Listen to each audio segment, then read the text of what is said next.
এখানে আমাদের কার্যক্রম যদি করার মতো করতে পারি, আমার তো মনে হচ্ছে বাতিল কখনোই বাংলার জমিনে মাথা উঁচু করে দাঁড়াতে পারবে না, সাহস পাবে না। ওরা বাংলার জমিনের মধ্যে সেই মাথা নিচু করেই থাকতে হবে, এই সব তোমাদের তৎপর হয়। সেই হিসেবে আমি তোমাদেরকে বলবো যে আজকে দেখছো যে কত মায়ের কোল খালি হয়ে গেল। এই মায়ের কোল খালি করার রাজনীতি বাংলার মানুষ আর দেখতে চায় না। বাংলাদেশের টাকা বিদেশে পাচার করবে, বিদেশে বেগুন পাড়া তৈরি করবে, এটা বাংলার জনগণ ছাত্র জনতা দেখতে চায় না। এর পরিবর্তন আমাদেরকেই করতে হবে। এই পরিবর্তনের জন্যই যদি আবার প্রয়োজন হয় আমরা আবার রক্ত দেব, আমরা জীবন দেব, তারপরে দেশকে সুন্দর দেশ করার জন্য রাজপথে থাকবো। থাকার জন্য কে কে রাজি আছো?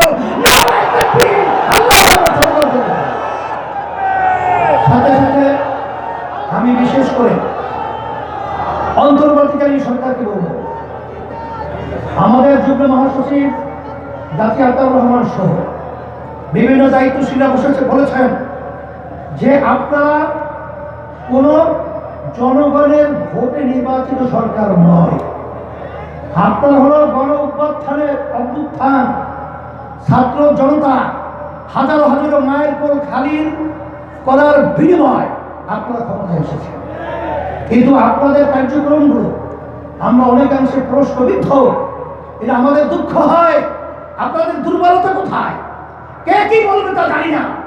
যারা নাকি নির্বাচনের জন্য অস্থির হয়ে গেছে, পিআর নির্বাচন পছন্দ করছেন না, আমি বলবো এখন বাংলাদেশের মানুষ সজাগ হয়ে গেছে।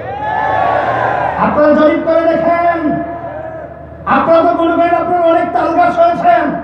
আসলে আপনাদের পায়ের নিচে মাটি নেই, মাটি কিন্তু সরে গেছে। এখন এই বাংলাদেশের মধ্যে আর এই চাঁদাবাজদেরকে, এই যারা কি টাকা দখলকারীদেরকে, খুনিদেরকে, গুলিদেরকে বাংলাদেশের মানুষ দেখতে চায় না। পরিবর্তন করতে হবে, সুন্দর পরিবেশ তৈরির জন্য আমাদেরকে কাজ করতে হবে। এই জন্য আমি বিশেষ করে বলবো, যারা নাকি হাজার হাজার মায়ের কোল খালি করেছে তাদেরকে আবার নির্বাচনের জন্য আহ্বান করছেন। আপনারা কি ইঙ্গিত দিচ্ছেন?